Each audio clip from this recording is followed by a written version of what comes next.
اینجوری به هر کی شلاق بزنی فکر میکنه تو خود بروکنی. امروز راحترین آموزش شلاق استون آوردم به سبک خود بروکن، هم رو شاتگان میشه هم رو استایپ.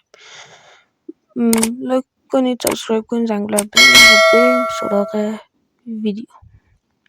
بچه‌ها دو تا چیز هستی. اول اینکه باید کلاس حتما پامپت باشه و سای باشه. حالا چرا میگم سای؟ به در ادامه‌تون میگم. پس اولین کاری که میکنی بدون چرا باید سای باشه. سای به خاطر اینکه راحت تره و خب راحت تر میشه باشد بی. حالا به مرور که حرفه‌ای شد میتونید با کاتانا اینا انجام بدید، ولی اول با سای شروع کنید. حالا چه جوری؟ یکم جامپ میزنید و بعد از اینکه جامپ زدید نزدیک زمین نیم ثانیه مونده بود، نایف و سویچ کن حتما این دوتا رو همزمان با هم کنید. اگر شما خیلی بالا باشید تو هوا، خیلی زمین باشید یا صدای نایفتون بیاد، باگ برای شما فعال نمیشه. و اگر باگ براتون فعال شد، اگه این موردی که گفتم پیش نیومد و نه صدا نه هوا بود نه زمین، باگ برای شما فعاله و به محض اینکه ببرین برای شما باگ انجام میده. تا ویدیو بعدی، خدا نگهدار.